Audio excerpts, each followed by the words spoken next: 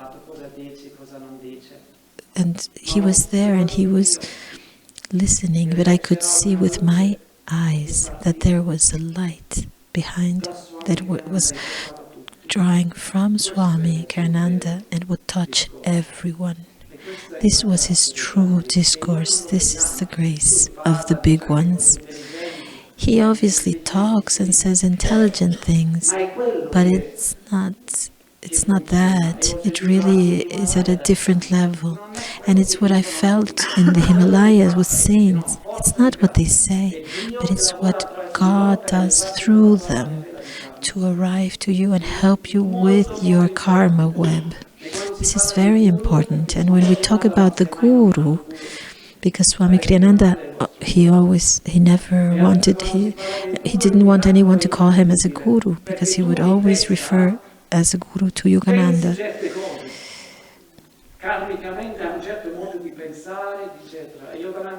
Karmically, you have a way of thinking, and Yogananda said, if you get in tune with me, I will guide your thoughts. And if you are thinking wrongly, I will correct your thoughts, and I will tell you from inside what is right. And this is a great grace, because if that way you suffer, but if you in tune with a super grace, that is a wonderful thing. In our case, Yogananda, in other cases, Anandama or Aurobindo or Saint Francis, it's not important. The important is that you do not lose this incredible divine hand that goes further from the law of karma, because the hand of saint comes and touches you and helps you. And the number 3 is that I want to talk was places. The number 1, places of power. Second is saints, and number 3 is you. Now listen. If you this can change your life. It's serious. We teach in Ananda Yoga with teachers of Ananda Yoga. We teach things that are very important, and the most important thing that we teach is that when they are in front of other people, they are a pure channel, because if in your environment you draw grace, and people tell us of wonderful things that happen. Even the friends that come, Kashi told me the other day.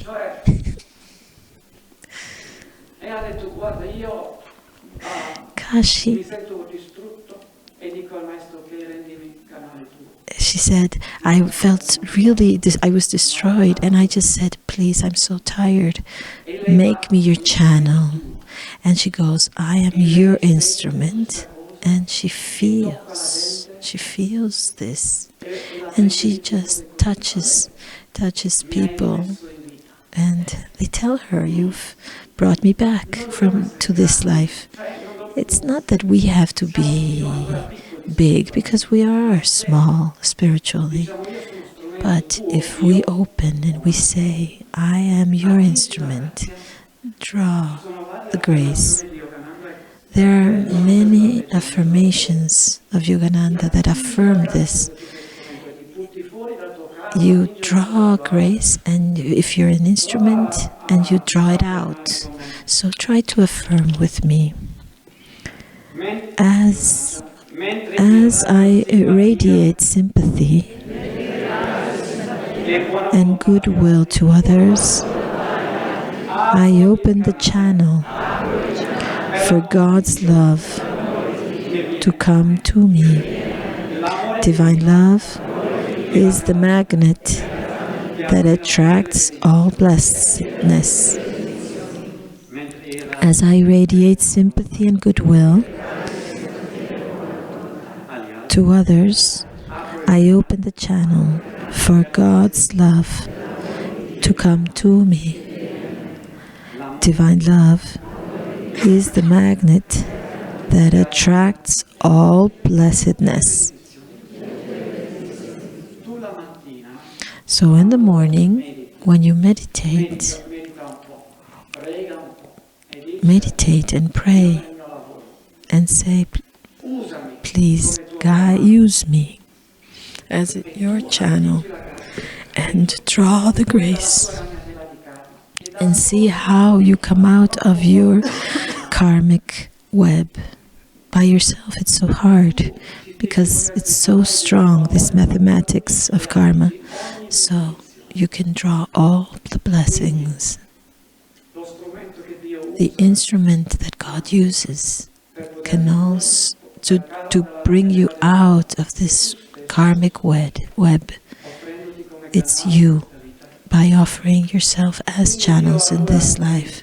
So God has these two hemispheres.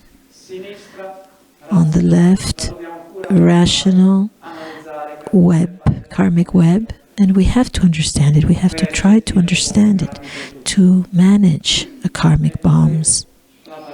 And then the right brain hemisphere that draws grace. So we have methods. I just spoke about 3, but I'm sure there are more than 3. Now close your eyes and get your spine straight.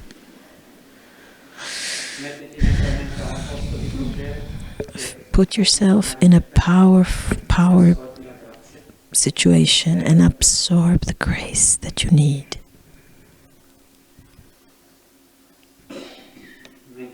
And mentally, put yourself close to a great master and draw the grace. God is working through him to help you get out of your karmic web.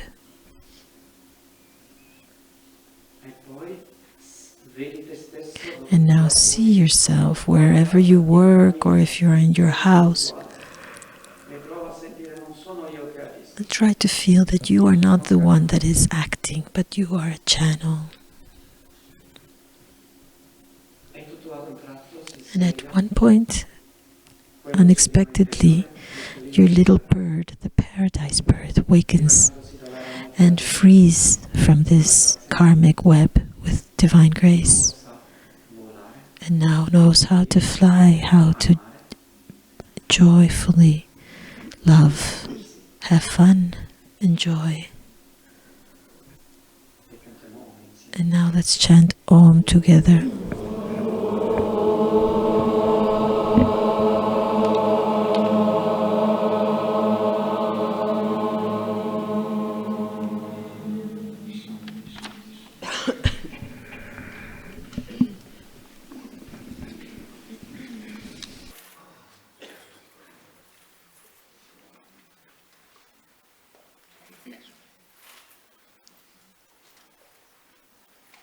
Se in un angolo del mondo c'è la purezza, l'umiltà, vero amore e onestà, fermati lì, null'altro ha valore.